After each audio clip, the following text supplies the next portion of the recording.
sainteté à ton nom.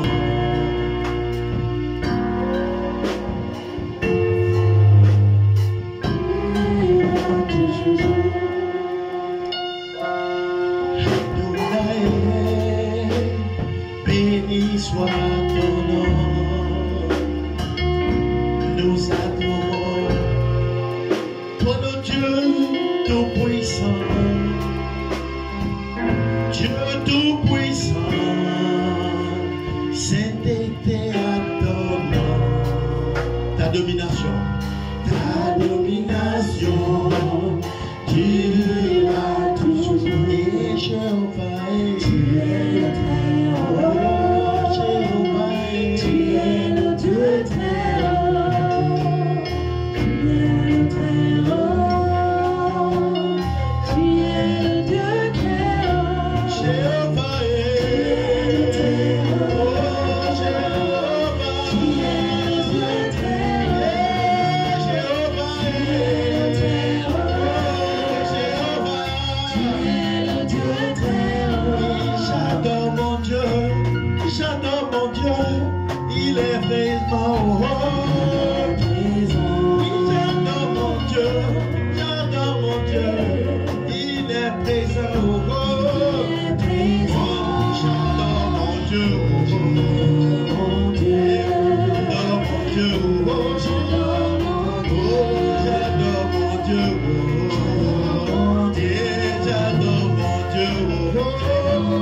Il veut seulement que tu reçois son amour.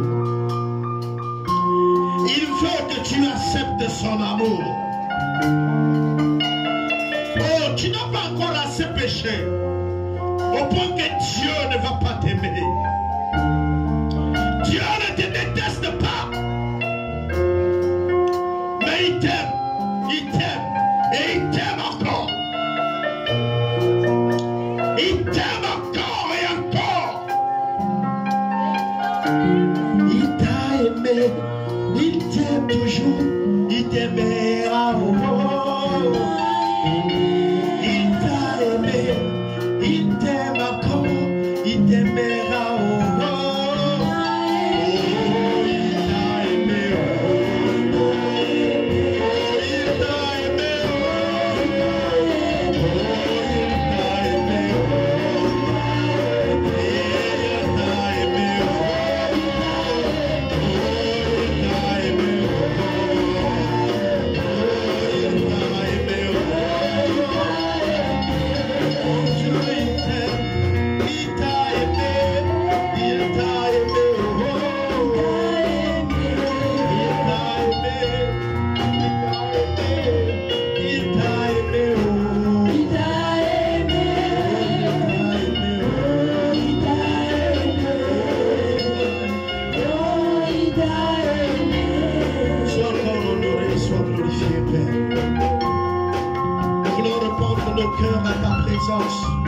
À ton amour, frère, qui n'est pas l'amour des hommes. Oui, Seigneur, mon amour varie selon les moments. Mais ton amour ne change pas. Alléluia.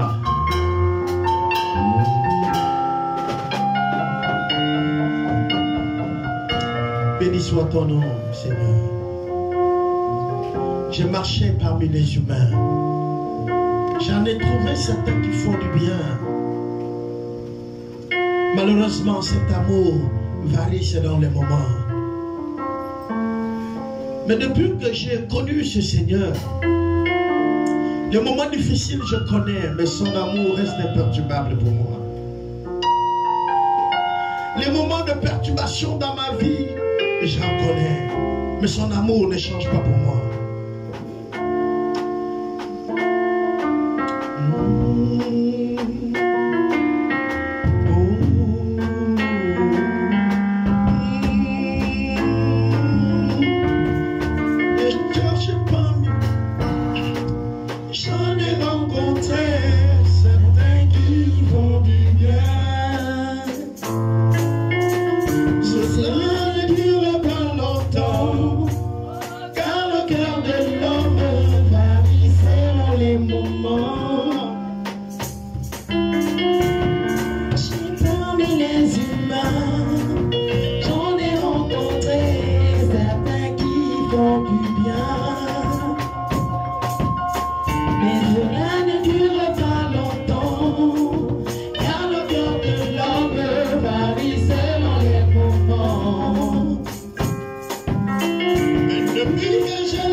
Que toi seul sois encore honoré.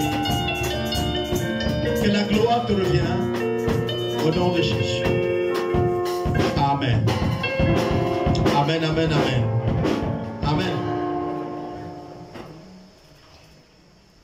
Bonjour à tous. Parfois, il arrive que les cantiques que nous on chante, les autres disent c'est le succès du temps passé.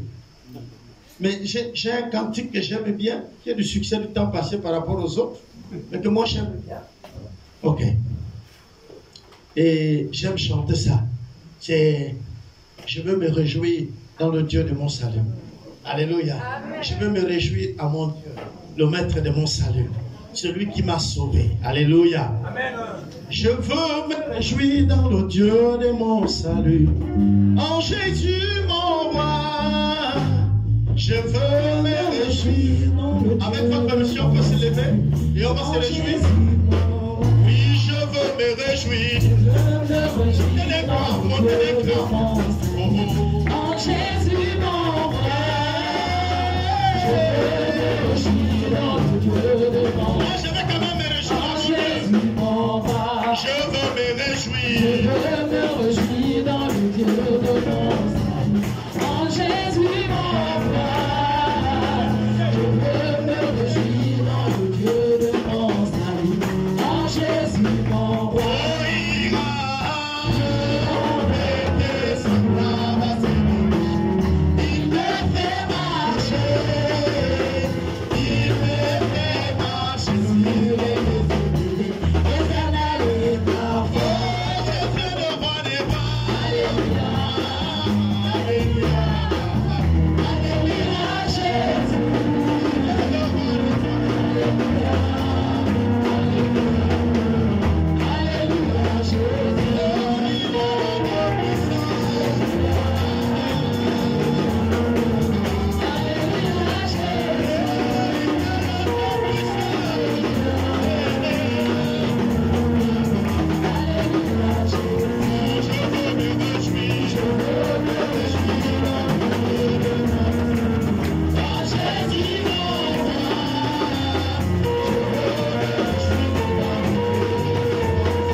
aussi des raisons de se réjouir, mais nous, on a pour nous, c'est en Jésus. Alléluia. En Jésus, on se réjouit. C'est lui notre source de joie. Le dimanche passé, j'avais parlé sur l'amour. Et je disais que nous ne pouvons pas dire que nous aimons Dieu et que nous n'aimons pas notre frère. N'est-ce pas, non? Et que la Bible, donc Dieu, dans sa parole, nous demandait de nous aimer, de nous supporter. Et nous avons également vu que Dieu, il aime le monde, n'est-ce pas, non? Mais il n'a pas aimé le monde qui était bien fait, qui est parfait. Parce que nous, on aime ce qui est parfait. Si tu aimes celui qui t'aime, où est la différence? Quel est le défi que tu as? Si tu dis bonjour à celui qui te dit bonjour, il y a un problème. Si tu prêtes à celui que tu sais qu'il va te rendre, ou il te prête souvent, est-ce qu'il y a un problème? Aujourd'hui, nous allons continuer dans cette même élan de l'amour. Je suis donc à Jean 3, le verset 16. Nous avons l'habitude de voir ce verset, tout le monde le cite. J'étais à Port-Gentil. Après une des prédications, il y a une sœur en Christ qui est venue vers moi et dit, pasteur, prie pour moi. C'était à Bac Aviation. Le jour-là, j'avais intervenu à Bac Aviation. Il est venu, il m'a dit, pasteur, prie pour moi. Je dis, pourquoi? Il dit, je n'arrive pas à mémoriser la Bible. Le seul verset que je connais, c'est Jean 3, le verset 16. Le reste, je n'arrive pas à retenir. Je lui ai dit, maman, tu connais l'essentiel de toute la Bible. Elle est résumée à ce verset. Donc, si tu comprends bien ce verset, et que tu fais de ce verset quelque chose que tu obéis bien, alors tu as compris la Bible. Donc, on ne t'a pas tout enlevé. Oui, prie pour ma mémoire, je lis. Bon, les chrétiens font souvent beaucoup d'efforts. Il y a d'autres qui disent, je lis la Bible 2 fois donc, dans l'année. Donc, il est puissant déjà, n'est-ce pas, non? Deutéronome 17, il dit quoi? Il ne sait pas ce que ça dit. Mais il a lu 2 fois la Bible. Il est mieux pour toi de lire 2 versets toute l'année que tu connais bien ce que ça dit, tu obéis, que de lire toute la Bible. Tu n'obéis rien, tu ne connais même pas ce que ça dit. Donc ne cours pas pour finir la Bible. Essaie de comprendre. Si tu connais 3 versets, 4 versets dans la Bible, et que tu les mets en pratique, tu es mieux que celui qui lit la Bible 17 fois. Tu n'es pas au défi avec quelqu'un. La Bible te dit, aime ton prochain et tu le fais. Tu obéis, tu as compris, tu analyses, tu reviens là, tu reviens là. Vous savez pourquoi il y a les protestants? Quand on parle de Martin Luther, c'est pas l'autre, mais c'était l'étudiant prêtre au séminaire. Lui, il n'a pas lu toute la Bible. Il a étudié un passage. Et en étudiant, il s'est rendu compte qu'il y a quand même un problème dans la manière de pratiquer. Et quand il a commencé à poser la question à ses aînés, c'est là où le problème a commencé. Et c'est là où les protestants aussi ont commencé. Voilà. Un jour, pour faire rire les autres, on parlait du protestant. Et vous êtes les protestants. J'ai dit, mais c'est pas seulement le mot protestant, va plus loin, ça veut dire quoi, protester? Parce que c'est bien de dire aux gens, vous êtes des rebelles. Hein? J'ai vu les autres dire, non, votre église, vous êtes des rebelles. J'ai dit, il n'y a pas de problème.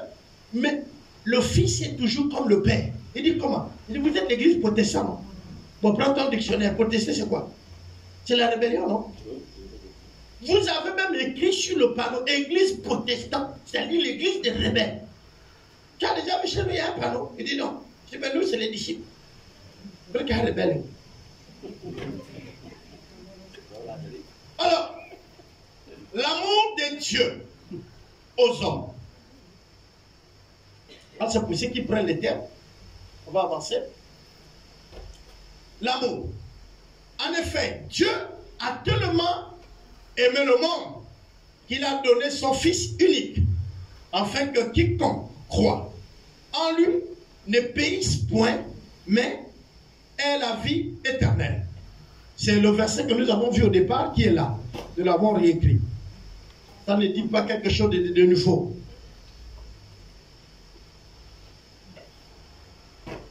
L'amour. En effet, Dieu a tellement aimé le monde. Dieu est amour.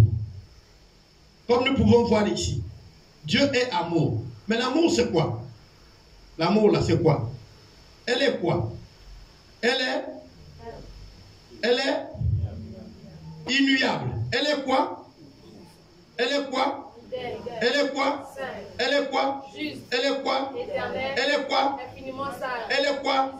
Elle est quoi? C'est ça l'amour. Voilà l'amour. Nous avons vu ça dans 1 Corinthiens 13. Elle n'en vit pas. Elle ne cherche pas le malheur de l'autre. On a vu ça, non? Elle ne cherche pas l'intérêt de son propre intérêt. Elle cherche l'intérêt de qui? De l'autre. Donc l'amour est. Et nous avons lu un verset le dimanche passé. Il disait, celui qui aime est de qui? Ok. Maintenant le contraire est de l'autre. N'est-ce pas, non?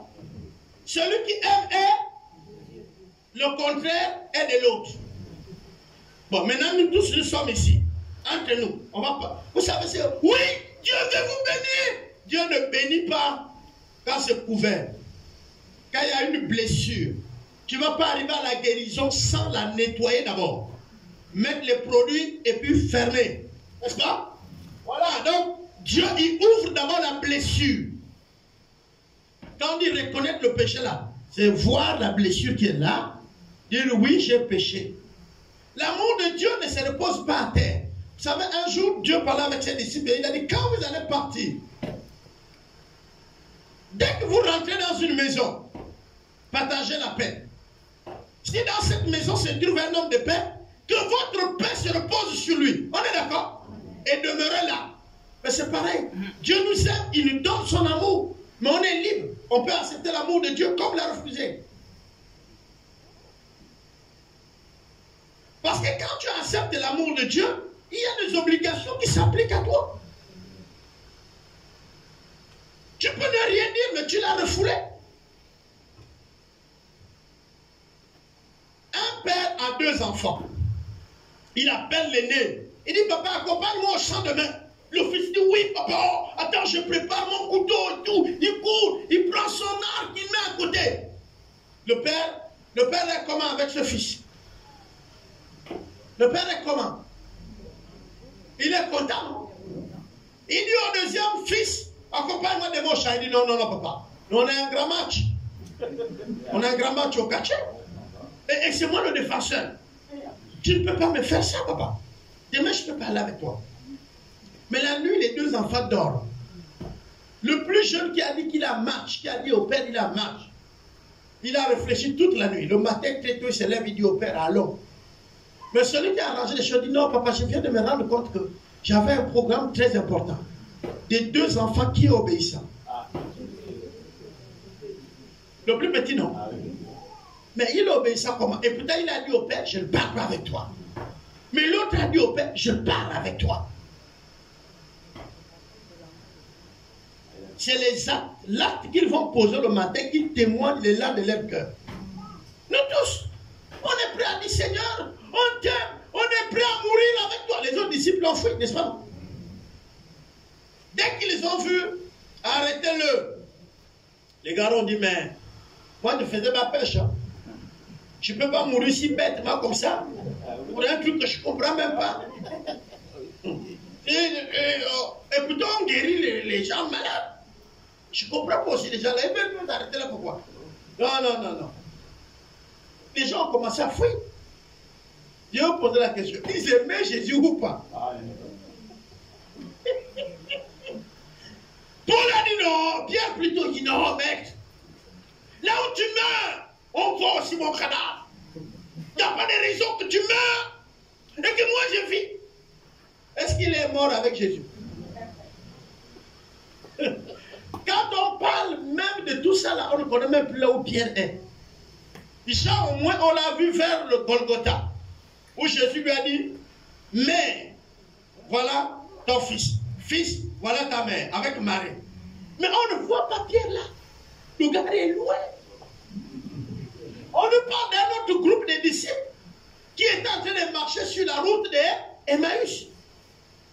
Le troisième jour après que Jésus est crucifié, mais ils allaient où? Mais ils retournaient dans leur village, là où ils les avaient recrutés.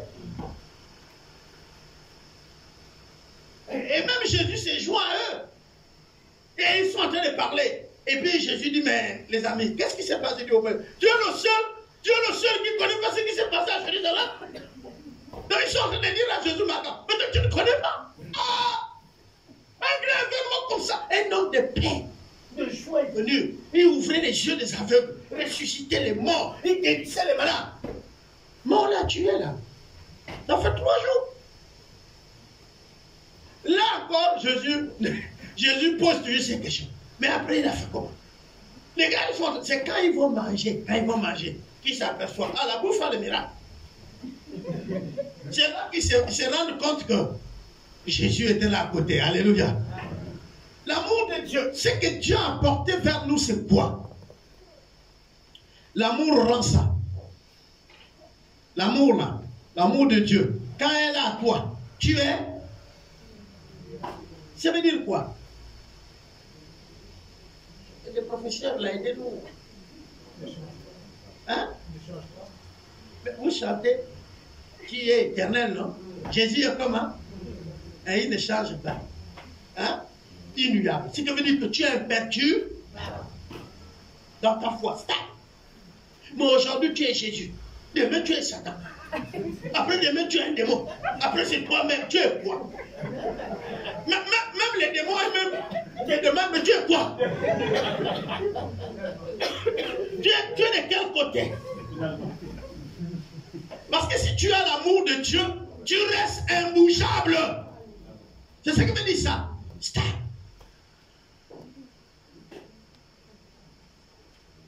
Vous savez, il y a des gens. Aujourd'hui, il y a un discours. Moi, je n'ai pas besoin d'aller dans une église. J'ai le culte aller à la télé. J'ai mes pasteurs. Moi-même, avec le pasteur Serge, on a rendu visite à un papa qui avait besoin qu'on prie pour lui. Un haut cadre du pays. Il dit, moi, ça fait longtemps que je ne parle plus dans vos églises. Je suis le fils de papa Karambiri.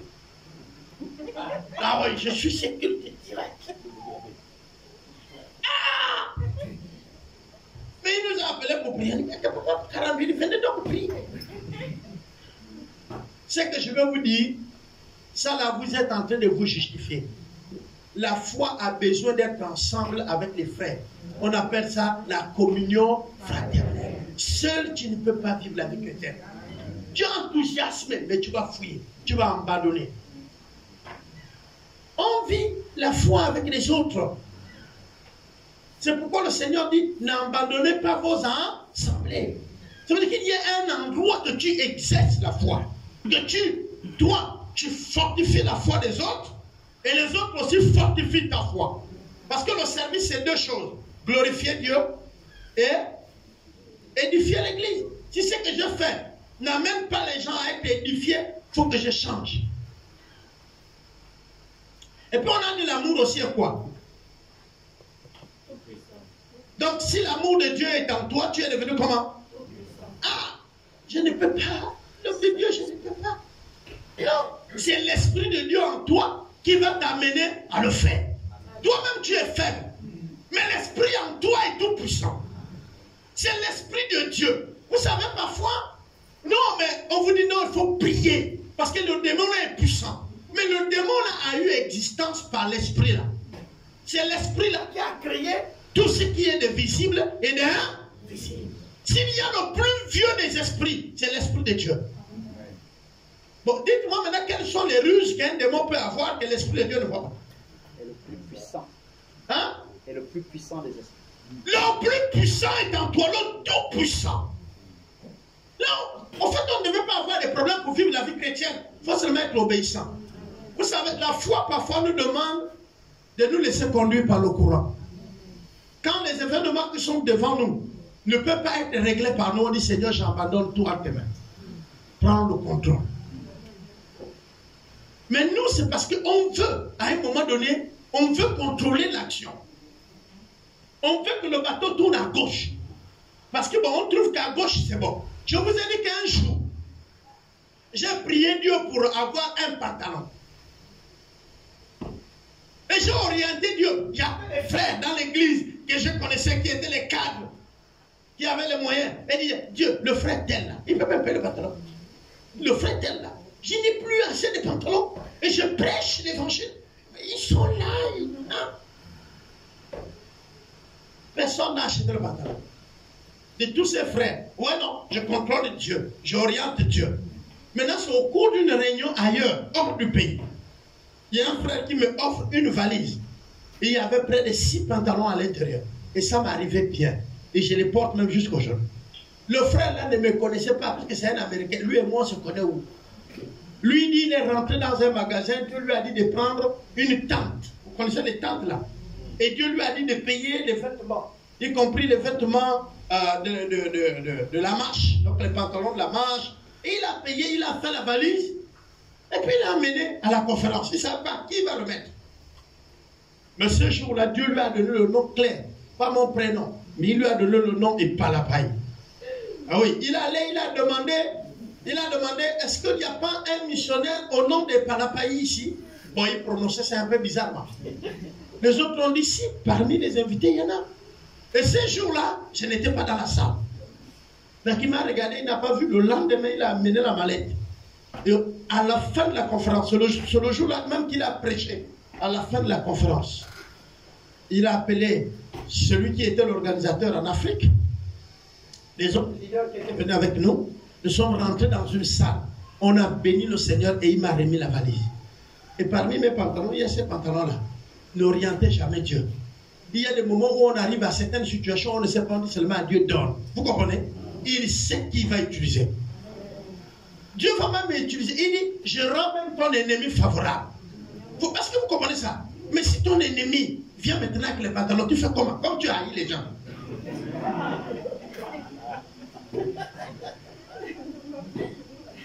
Tu as déjà dit, lui, là, je ne l'aime pas. Seigneur, habille-moi. Quelqu'un vient avec une enveloppe, c'est ton ennemi. Il dit, le Seigneur m'a touché pour t'habiller. Il dit, le Seigneur m'a touché pour que je t'habille. Vous êtes à deux. Le seul qui connaît l'affaire, c'est Dieu. Parce que toi, tu as prié Dieu. Tu n'es pas allé le voir, on est d'accord? Lui aussi, il a prié Dieu. Dieu lui a dit, prends et va donner. Tu entends ta maison. Ou à la fin du culte comme ça, il dit, Dieu m'a envoyé vers toi pour t'habiller, bien-aimé. Mais toi, tu ne l'aimes pas. Tu prends ou tu laisses. Si tu refuses, c'est Dieu qui a voulu t'habiller que tu as refusé. Si tu prends, alors tu as ce qu'on appelle l'amour. Alléluia. Parce que l'amour excuse tout. Est-ce qu'on a ça? L'amour excuse tout. C'est tout. L'amour. L'amour est fidèle.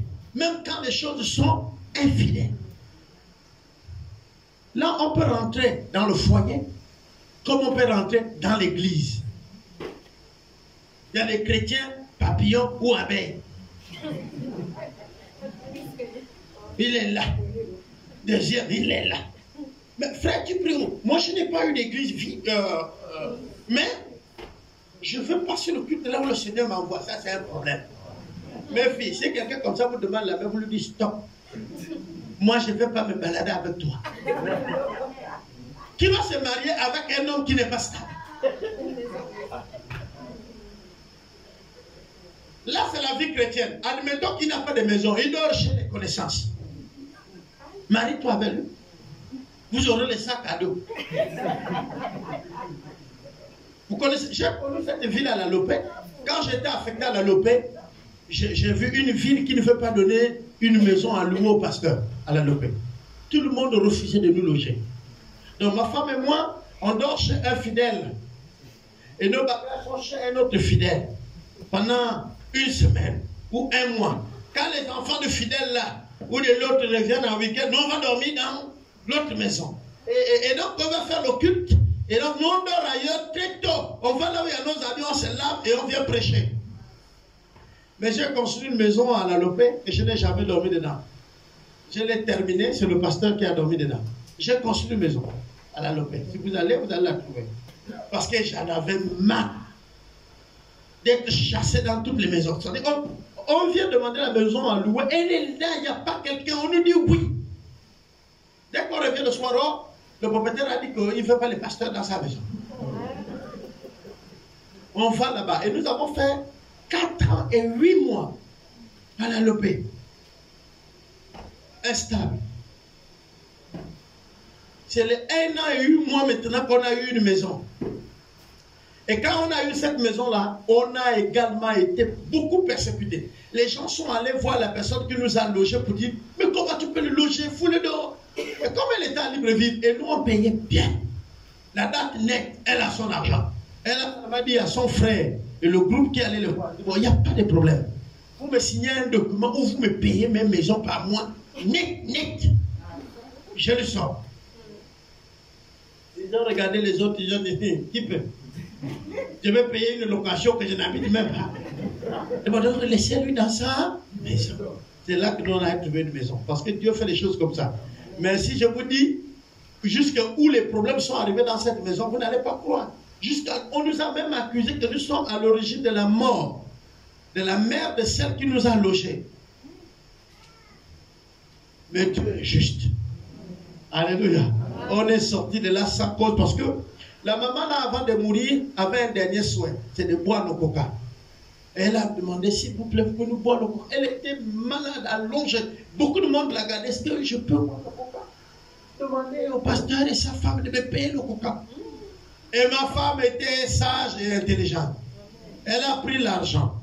Elle a donné au fils de la femme là. Elle va payer le coca à ta mère. C'est le fils qui allait payer. Donc si le coca était empoisonné, c'est soit chez le commerçant ou le fils qui a empoisonné en route. Nous, on n'a pas touché le coca. Mais je vous rassure qu'on avait un coca de 1,5 litre dans notre congélateur. Qu'on était même prêt à donner. Et ma femme et moi, on a dit, le gros là, on aura les visiteurs, on va la payer un petit. Elle est malade, elle va juste boire un petit. Elle a juste coupé la tête. Mais les Okandais ont pris le coca là, ils sont allés le mettre dans un coin pour attendre les enfants de la maman là pour dire, voilà ce qu'il a tué. Et comme ce n'est pas nous qui avons payé le coca, là on est sorti comme bonbon, mais blanche. Saint. L'amour est comment? Elle nous oblige à vivre la sainteté, à à fuir le péché. Parce que l'amour est de Dieu et l'amour est Dieu. Or, Dieu n'aime pas quoi? Le péché. Non, Dieu n'aime pas le péché. Il faut l'enlever. On va avancer. L'amour est juste. Elle n'aime pas l'injustice. Alors, qu'est-ce que veut dire ça? L'amour est éternel, elle ne meurt pas. Si tu aimes quelqu'un, tu ne peux plus venir dire je ne l'aime plus parce que c'est qu'il y a eu quelque chose qui l'a fait qui a tué ton amour, n'est-ce pas? Mais on dit l'amour est éternel. L'amour ne meurt pas. Hey. Or, notre amour varie. Selon les... Tu vois, il faut aller au village. Quand tu vois le papa, il a chassé toute la nuit. Il a les gazelles porte puis qu'il vient vers la maison. Tu vois, tous ses enfants l'aiment maintenant. Sa femme est même tombée amoureuse de lui. Est-ce que vous comprenez? Même les villageois au village, ils l'aiment. Hein? Pourquoi? Parce que c'est plein. Maintenant qu'il revient, le fusil est maintenant comme ça. Oui, c'est tout jour. Tous les jours, il part, il n'amène rien. Ah. En langue, ils disent même Kandara. Il n'y a qu'à laisser même la chasse là. Oh. Et tu les énerves. Tu les énerves. Mais infiniment sage. Ah. L'amour est sage. L'amour est sage. Ça veut dire quoi? Un amoureux ne fait pas mal à la personne qu'elle est amoureuse ou amoureux. On est d'accord?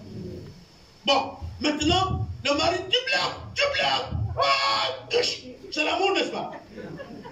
L'amour à bosse. Vous ne connaissez pas ça? L'amour là. Hein?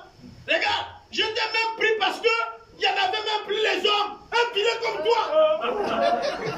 Vous êtes au quartier là-bas, non? Voilà l'amour. L'amour révèle maintenant la vérité. Moi, il t'a même accepté là parce que tes parents me forçaient. Qu'est-ce qui a amené que l'amour là a eu maintenant beaucoup de problèmes? Ça, c'est parce que tout simplement, il n'y en avait pas d'amour. L'amour est sage. Ça veut dire quoi? Parfois on dit même, quand tu es en colère, fuis. Tu quittes la maison. La sagesse voudrait que tu ne parles pas. N'est-ce pas, non? Tu sors de la maison pour ne pas blesser la personne qui tu aimes. Bon, c'est vrai qu'elle aussi est fâchée, elle te suit. Tu fuis encore. Mais toi, comme tu es sage, tu vas loin. La colère va passer, n'est-ce pas? Ça, c'est dans ce cas. Mais il y a aussi le cas, par exemple, de l'Église. Quand on dit l'amour est sage, tu vois, Maman Noline s'est accaparée même de toute l'Église là. Tu comprends, non, Joss? Et on ne voit qu'elle. La sagesse voudrait que je fasse quoi? Je me tais. Et que j'ai dit même tout de suite, comme tu as vu comme ça, prions pour lui. Vous ne pouvez pas arrêter. Vous ne savez pas comment on arrête des critiques des murmures? Regarde, il vient pour toi. Non, mais la soeur, c'est tout. Tu dis oui, là c'est Dieu qui t'a révélé. Mais ne parle pas, viens, on prie pour lui. Est-ce que vous comprenez? Si c'est papa congossa ou maman congossa, il comprend que tu n'es pas la bonne personne maintenant pour venir congosser. Parce que je vous dis, le congossa fait mal. Et il y en a. Et il y a des docteurs en conversion. Ah oui. Ils détruisent des personnes, des relations. Ils font mal, ils blessent les cœurs. Et ils trouvent toujours, c'est les agents de Satan. Ces gens-là travaillent pour Satan. Quand vous les voyez, il faut s'éloigner d'eux. Parce qu'ils ont l'épée à double tranchant. Tu le aides à frapper comme ça. Quand l'épée va revenir, toi-même aussi, tu vas te blesser. Miséricordieux. C'est des personnes. La différence qu'il y a entre la miséricorde et la pitié, c'est que la pitié observe sans rien faire, Mais la miséricorde t'amène à poser l'acte. Par exemple, je suis au village. Nous sommes en saison sèche. Mais je me rends compte qu'il y a une maman qui n'a pas quelqu'un pour la débrousser le champ. J'éprouve de la compassion pour elle. Vous comprenez? Je m'en vais la débrousser le champ. Ça, c'est la miséricorde. La pitié, c'est que je dis, oh non, la maman la souffre avec les enfants. Oh, elle souffre beaucoup. Oh Seigneur, aide-la. Mais je ne bouge pas, vous comprenez? Ça, c'est la pitié. Vous comprenez la différence? La miséricorde me demande à payer le riz. Mais la pitié m'amène seulement à constater. Et à parler, yeah, mais je reste là. Yeah, oh, elle souffre, oh Dieu, oh Dieu. Ça, c'est la pitié. Or, Dieu ne nous demande pas d'être dans la pitié, c'est-à-dire de constater la pitié, mais d'être miséricorde. Et puis, droit. Ton enfant se bagarre avec l'enfant de l'autre. Vous savez que quand il va courir vers toi, la première chose, il va dire, on m'a tapé, non? Il ne va jamais te dire que j'ai provoqué la femme à bastonner. Mais toi, la mère, quand tu sors là, le mec, je vous ai toujours vu dans ce quartier. Toi, l'enfant de tel, je t'ai observé. Tu aimes taper mes enfants. Tu as des péchés. Sois juste. S'il faut être droit, ton fils a provoqué. S'il faut en réalité taper, tape ton fils. Tu me poses lui la question. Mais moi, j'ai toujours dit, il y a quelque chose qui fait que la main décolle. Vous comprenez? Les mains, ils sont ici dans les poches. Si ça fait ça, il y a quelque chose qui l'a appelé. C'est la bouche. La bouche. Oh, la protection de la femme. J'ai dit non. Si vous voulez protéger la femme, amenez-eux à avoir de bonnes paroles. Si on les bastonne, ça compte de leur bouche. Il faut avoir le courage de le dire. Je sais très bien que tu ne peux pas lutter. Tu regardes même le gars, c'est un costaud. Bon, l'autre, il regarde comme ça, il y a que piche. Je suis. Mais qu'est-ce que vous voulez? C'est vous qui appelez sa main. C'est vous qui appelez la chiffre. Parfois, il emploie une manière de vous dire, taisez-vous.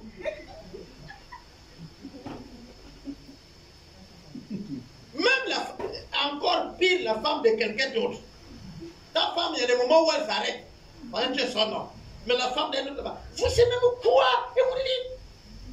Si le gars là, c'est un jet, le sang quitte là-bas, dès que ça arrive ici, il saute tout le corps. Et ton mari aussi, là, ça devient un problème. Et quand on parle le résoudre là-bas, c'est la bouche. Au tribunal, on vous demande comment ça commence. Vous allez voir que ça commence toujours par un discours.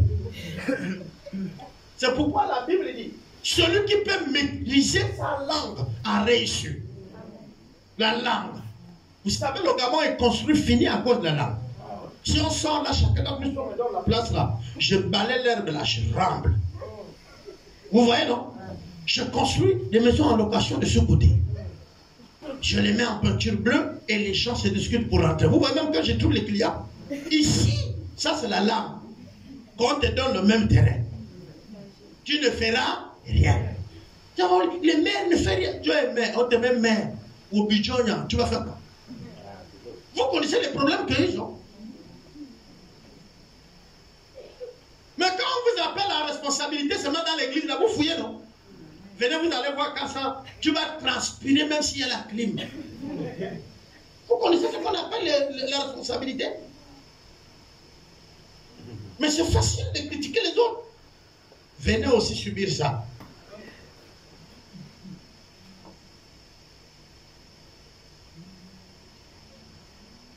Ici, on dit il a tant aimé qui a donné. N'est-ce pas? Nous avons Corinthiens ici qui dit que l'amour est éternel.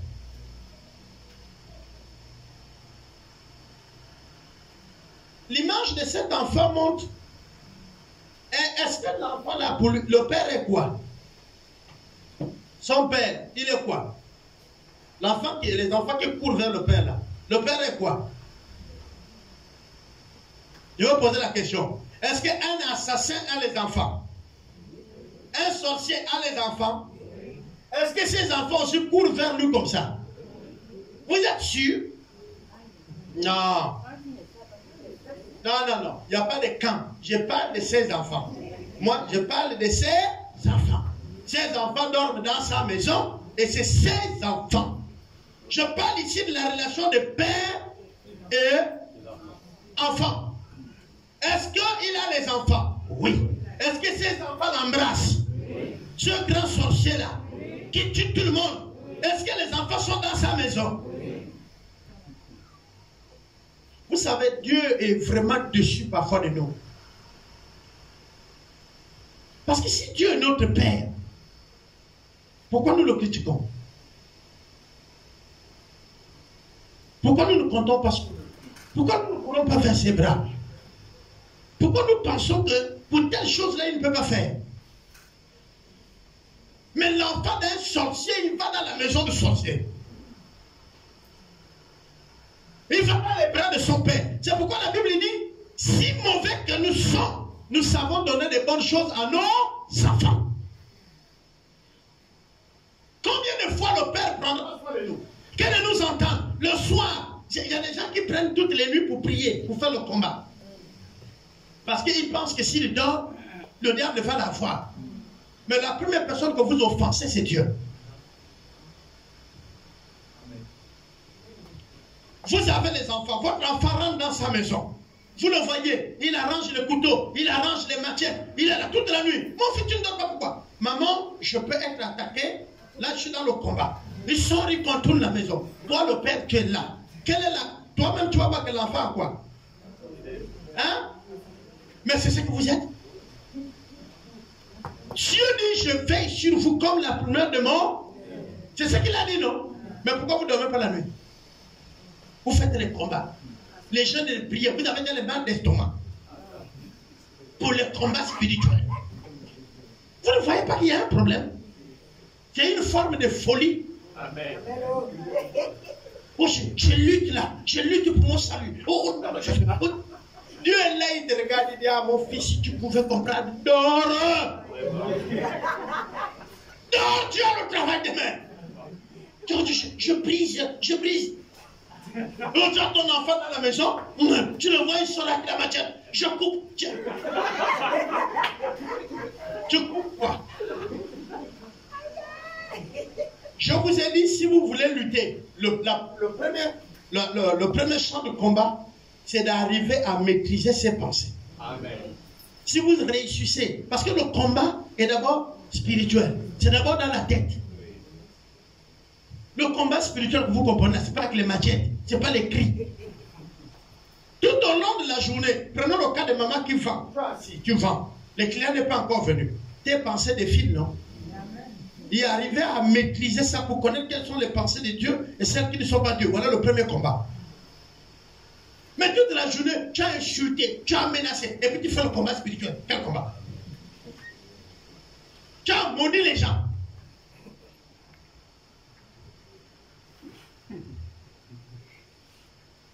Regardez. Mais l'homme, quand tout va bien, quand tout va mal, vous voyez les deux là? Ils veulent du bien aux autres. Regardez l'image qui est présente à l'autre. Lui, mais derrière, regardez ce qu'il a. Mais il pensait que l'autre aussi est sans défense. L'autre aussi lui a présenté un masque de souris, mais d'un ramboulou. Il a un gros truc pour finir avec.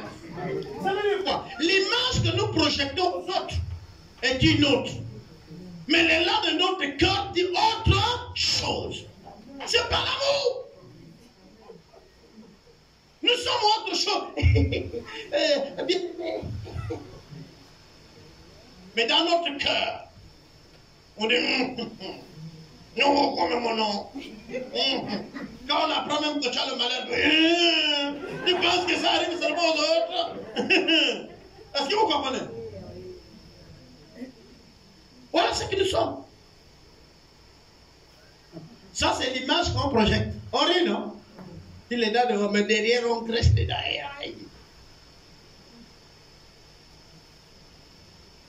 Dieu a donné son Fils. L'amour nous amène à faire quoi? À donner. À donner. a donné. Car Dieu a tant aimé le monde qu'il a donné son Fils unique, afin que quiconque croit en lui ne périsse point, mais a la vie éternelle. Celui qui donne travaille même pour que tu vis. Donc, celui qui cherche le bien total, c'est celui qui a l'amour. C'est pourquoi je dis souvent, si tu tombes, c'est-à-dire une femme ou un homme, si tu tombes sur une personne qui est amoureuse de toi, et toi amoureux de lui, vous avez un couple. Mais vous êtes un couple. Parce que chacun de vous va chercher le bien de l'autre. Est-ce que vous comprenez? Peut-être que tu comprends, mais tu me fais même quoi? Oui, quand c'est mes parents, tu fais d'abord quoi? Tu es toujours comme ça là. Ouais, c'est toujours comme ça. Ouais. Donnez ce qui est cher, ce qui a de la valeur, et même ce qui est unique. Dieu a donné son Fils, ce qui a de la valeur, ce qui est cher. On le donne à qui? À Dieu. Mais c'est quoi ce qui est cher, qui a de la valeur? Mais c'est ta propre vie. Dieu veut que tu ne vis plus pour toi-même, mais tu vis pour lui. Il veut que tu cesses de surveiller tes intérêts. Tu vis pour lui. Ce qui est cher, vous avez quoi? Vous pensez que tu as besoin de papaye que vous avez planté? Ou les cannes? J'ai l'habitude de dire, si tu ne veux pas donner de l'argent, garde ton argent. Mais si tu appartiens à Dieu, ton argent est à lui. Mon papa, qui m'a aidé aussi dans la foi, Réol, comme disait, on ne se convertit pas seulement avec le corps, mais aussi notre portefeuille et notre maison. Tout lui appartient. Est-ce que vous comprenez? Si vraiment tu lui appartiens, tout lui appartient. S'il y a encore ce que tu retiens, c'est que cette partie n'est pas encore convertie. Quand on dit la conversion, mais il y a aussi la progression dans la foi. On est déjà converti, on a accepté Dieu, mais il y a des parties de notre vie que nous n'avons pas encore données à Dieu. Et petit à petit, quand on les découvre, est-ce que vous comprenez? On les donne à Dieu. C'est ça, progressivement.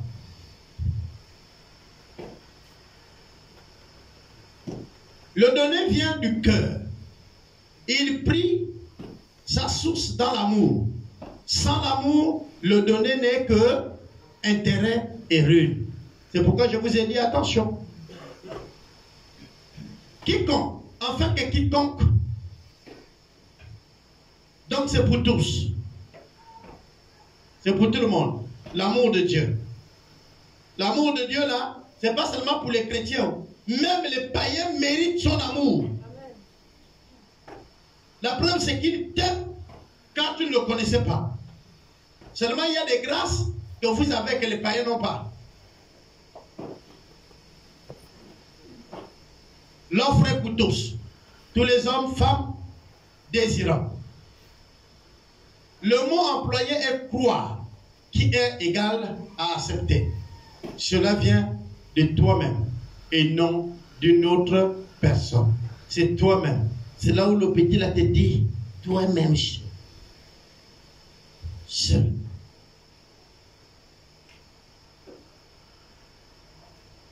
Ne connaîtront pas la mort. Même quand leur corps subira le dommage, ils auront un nouveau corps. Un corps céleste. Un nouveau corps. Jésus a eu ce nouveau corps. Le corps là, la matière ne l'arrête pas. Il passe au travers les murs. Une vie avec Dieu, c'est pour lui. Une vie sans fin. Tous les problèmes de la terre ne y seront plus.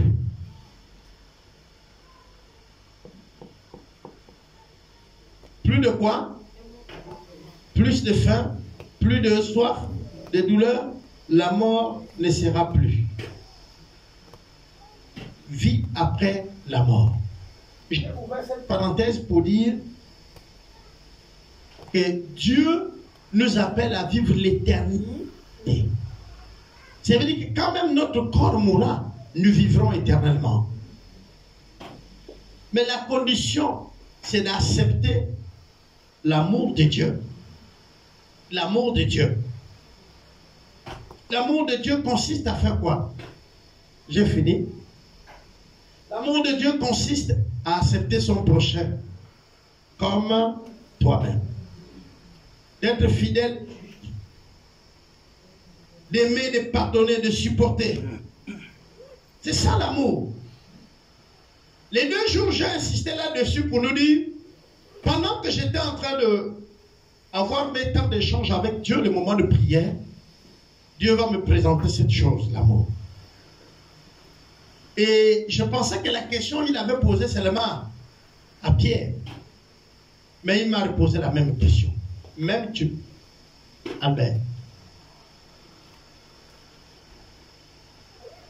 Il fut un temps dans ma vie où j'étais devenu sensible. J'écoutais trop de choses sur moi. Les gens en parlaient. Et ça a commencé à influencer sur mon être. J'ai commencé à croire certains. Donc, mais tu as appris, on a dit ceci. Tu as appris, on a dit ceci. Et puis à un moment donné, j'ai commencé à réfléchir. J'ai commencé à me fermer sur moi-même. Pour dire, bon, désormais, je vais vivre durement. Parce que je ne veux plus faire des cadeaux à ces personnes qui veulent nuire à ma vie. Et c'est une seule question qui m'a descendu. M'aimes-tu, Albert?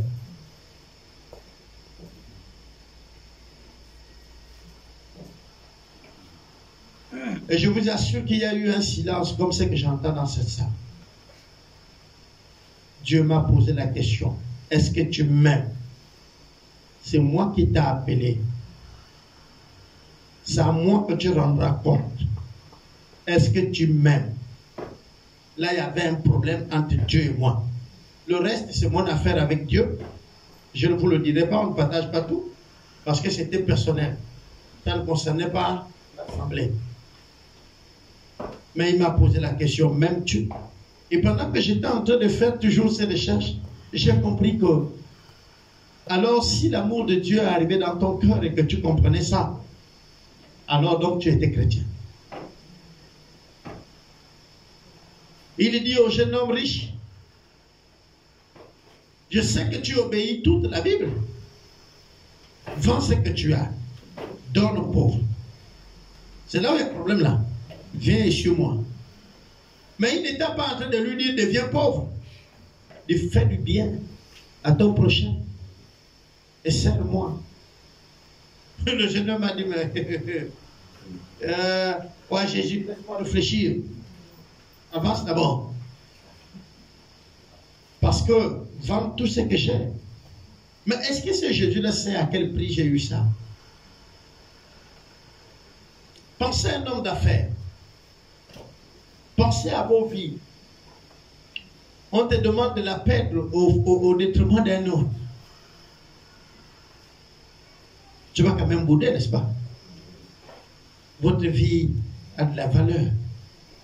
Et la grande question aux yeux de qui? Est-ce qu'il nous est arrivé de voir et d'entendre même c'est quoi l'éternité? Nous allons prier. Parce qu'à 30, nous allons libérer les autres. L'amour de Dieu est éternel. Mais nous avons besoin de cet amour. Cet amour qui nous rend stable dans la marche avec le Seigneur. Qui nous rend juste. Qui nous rend miséricorde. Cet amour